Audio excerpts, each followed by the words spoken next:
Salut à tous, j'espère que vous allez bien. On est parti pour une nouvelle vidéo d'analyse technique sur le marché des cryptos. On va parler beaucoup de l'Ethereum, on va parler du Bitcoin, on va aller voir 2-3 alts. On a le RNDR, Sol, APT qui va à mon avis exploser. On va aller voir aussi le ARKM qui a juste explosé les plafonds.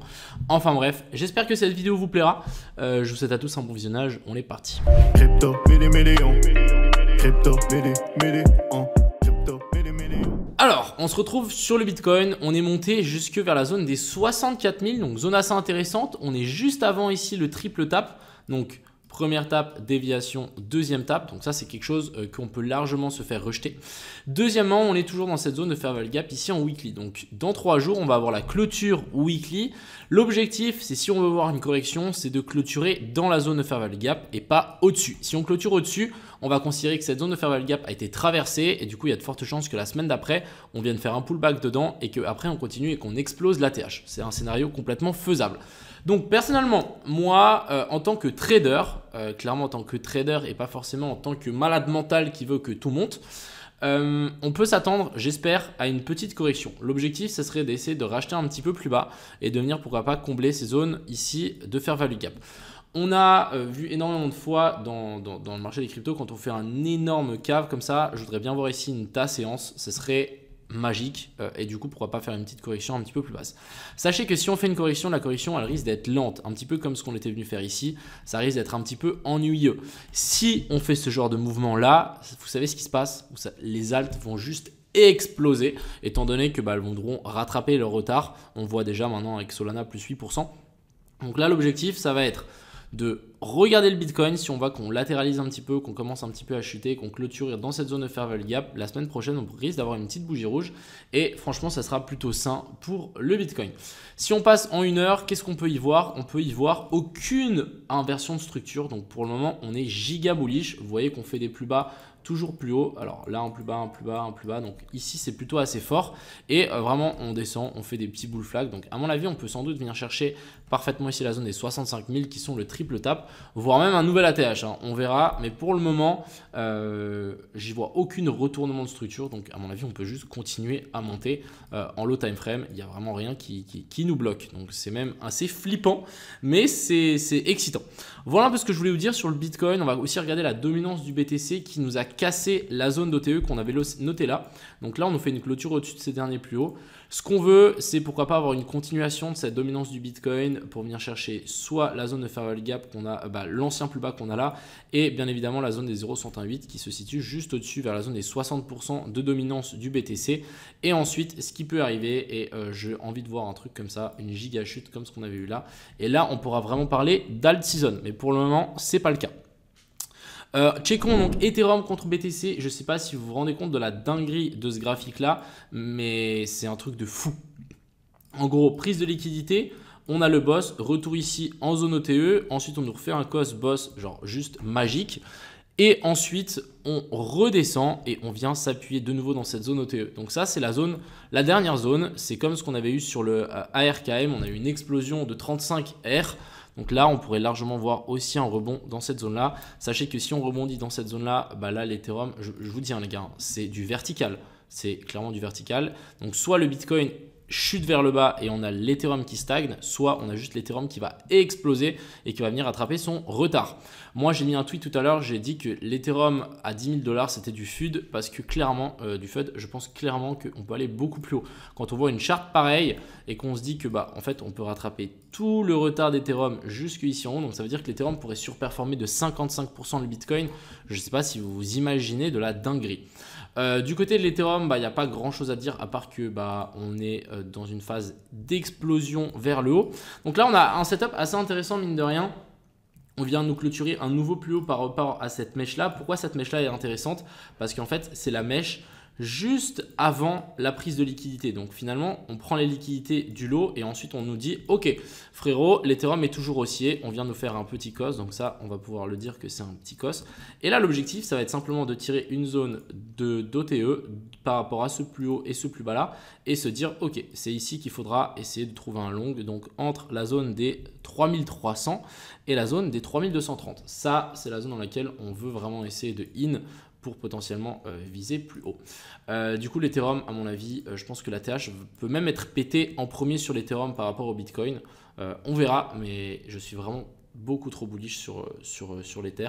Pourquoi pas nous faire un truc comme ça, hop, on remonte, on vient s'appuyer sur ces zones-là, et ensuite ici on explose vers le haut. Et ouais, je pense vraiment un Ethereum à 10 000 $, c'est tellement faisable. Je ne sais pas si vous vous rendez compte de la puissance de l'ETF. Rendez-vous compte les gars, hein. L'ETF a été une rumeur et a été approuvé par le Bitcoin. Regardez-moi ce qu'on a fait. Imaginez un ETF sur une capitalisation plus faible que le Bitcoin. Quand je dis plus faible, c'est qu'on parle vraiment beaucoup plus faible. Je ne sais pas si vous vous rendez compte, comme le Bitcoin est beaucoup plus gros que l'Ethereum. Donc imaginez la même puissance sur un coin beaucoup plus petit. Je pense qu'on peut genre juste être bluffé et avoir un Ethereum qui va peut-être rattraper le Bitcoin en price. Hein. Moi, je voudrais bien voir un Ethereum à 15 000, 18 000. Ce serait un truc de fou. Enfin bref, on n'y est pas encore, mais ça peut être assez intéressant. Ensuite, on va parler du RNDR. Pourquoi le RNDR? C'est un coin d'intelligence artificielle. On a un petit setup assez intéressant. Donc là, même setup plus ou moins que je vous ai montré sur l'Ethereum. Prise de liquidité avec la gigamesh de hier. Et ensuite ici, on nous dit « Ok frérot, on a pris une prise de liquidité, mais on vient nous faire un petit cos. » Donc la structure ici est bien haussière. Là, l'objectif, ça va être de tirer un Fibo. J'ai pas forcément envie de prendre la mèche là. On va plutôt prendre des lots ici. Et pourquoi pas s'attendre à un retour dans la zone OTE, venir chercher aussi les petites zones de Fair Value Gap qu'on a laissées ici en dessous, donc on est déjà en train de s'appuyer dessus, mais je voudrais bien voir une chute un petit peu plus forte vers le bas et nous faire une jolie inversion structure. Et là, on pourra à mon avis trouver un super trade et pour faire une continuation haussière. On a le Solana qui explose, le trade que je vous avais partagé a porté ses fruits.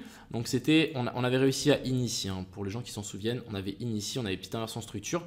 En plus, on a vraiment eu accumulation, manipulation, ici extension, très très propre sous ces lots. Et du coup, ensuite, on a eu le premier pullback. Malheureusement, j'ai pas mis d'ordre ici, je suis un peu dégoûté. J'avais dessiné pourtant ce V là, mais je ne sais pas ce qui m'a pris. On a eu joli petit retest de ce lot là, on est rappuyé et là on a juste explosé. Donc Solana à mon avis est très très balèze aussi. C'est un coin qui va sans doute suivre l'Ethereum. Donc quand on parle d'Ethereum, moi je vois directement le Solana juste derrière comme son petit frère. Et je pense qu'en fait le Solana va venir péter son ATH un jour ou l'autre. Donc si vous en avez, holdez-le. Si vous n'en avez pas, attendez, pourquoi pas avoir une correction, un peu comme ce qu'on était venu faire ces dernières fois. Donc pump, correction, pump, correction. Du coup là on refait un pump. On vient de nous faire un nouveau plus haut, donc pourrait pas corriger un petit peu plus bas dans ces zones d'order block et ensuite vouloir repartir. Ensuite, on a le APT. Le APT, les gars, je ne sais pas si vous vous rendez compte, mais à mon avis, il y a un x10 même à venir chercher. On s'en rend peut-être pas compte, mais l'ATH ici va être juste pulvérisé vu comme on est parti. Et je pense que là, on va avoir une super opportunité d'achat. Donc si on regarde le coin, qu'est-ce qu'on est venu faire? On est venu faire jolie petite mèche de liquidation, on est venu chercher les zones de Fair Value Gap. Ensuite, on valide ça, on nous fait un nouveau plus haut. Une fois qu'on a fait ce nouveau plus haut, on cherche, est-ce qu'ici on a un nouveau plus haut valide? Non, parce qu'on n'a pas de clôture. Donc là, ce qu'on va pouvoir faire, c'est se dire, ok, je prends mon Fibo, je prends par rapport à ce plus haut là, parce que c'est vraiment cette hausse là qui finalement matérialise le dernier haut.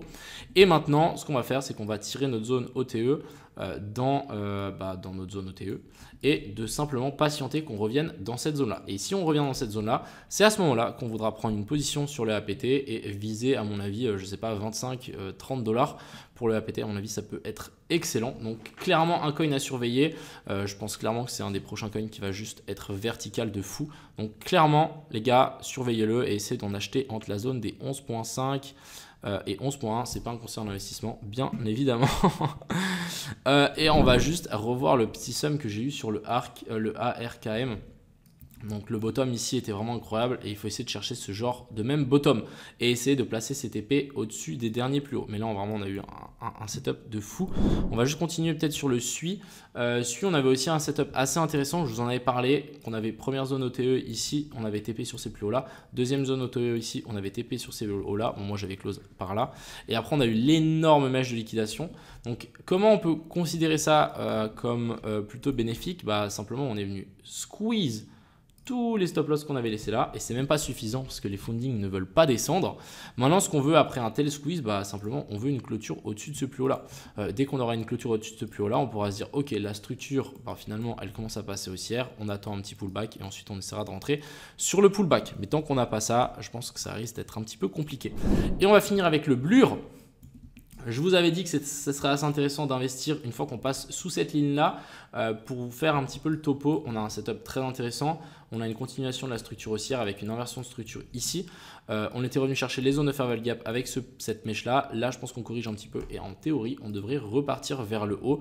Donc ici, pour le coup, ça peut être assez intéressant d'essayer de le choper vers ces zones d'order block qu'on a là. Donc entre la zone des 0,74 centimes et ensuite la zone des 0,72 centimes. Pourquoi pas essayer de le surveiller dans cette zone là et voir si on n'a pas une petite inversion de structure ici dedans. Voilà un peu le topo. J'espère que cette vidéo vous a plu. Encore une fois, essayez de checker ces patterns là si jamais vous voulez investir et faire du trading. D'ailleurs, je vous avais partagé cette charte et ce trade sur le QNT. J'espère qu'il y en a d'entre vous qui l'ont pris. On a vraiment TP parfaitement après le stop loss de fou, donc très très clean pour le coup. Mais voilà un peu ce que je cherche en ce moment et je m'attends vraiment à ce que le Bitcoin peut-être latéralise un petit peu, ce qui peut nous donner un petit peu d'air pour les alts. Enfin bref, j'espère que cette vidéo vous a plu. Je vous souhaite à tous une agréable soirée et puis voilà, c'était Crypto Millions. Ciao.